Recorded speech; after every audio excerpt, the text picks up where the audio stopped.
आणि या संदर्भामध्ये बोलण्यासाठी स्वतः आपल्यासोबत सुरेश वरपुडकर सध्या जोडले गेलेले आहे। सुरेशजी, स्वागत आहे तुमचं जय महाराष्ट्रमध्ये। नमस्कार। नेमकी काय कारण होती सुरेशजी, एवढं काँग्रेसने तुम्हाला भरभरून दिलं आणि आज अखेर तुम्ही एवढी वर्ष काँग्रेसमध्ये राहिलात आणि आता नंतर तुम्ही आता भाजपमध्ये जाण्याचा निर्णय घेताय, काय नेमकी कारण आहेत? कारण काय, फक्त सर्वसामान्य कार्यकर्त्याची परिस्थिती बघून हम्म, आणि कार्यकर्त्याला ताकद मिळण्याच्या दृष्टिकोनातून आणि हम्म, जिल्ह्याचा विकास होण्याच्या दृष्टिकोनातून हा निर्णय घेतलेला। हम्म।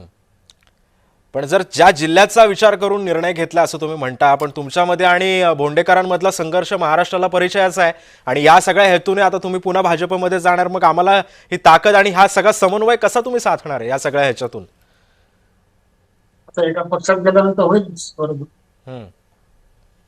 आता तुम्ही काँग्रेसला सोडचिठ्ठी देण्याचा जेव्हा निर्णय घेतला, काँग्रेसमधून बाहेर पडण्याचा जेव्हा निर्णय घेतला, तेव्हा काँग्रेसच्या वरिष्ठ पातळीवरती सुद्धा चर्चा झाली असेल, वरिष्ठांनी तुम्हाला थांबवण्याचा प्रयत्न नाही केला का?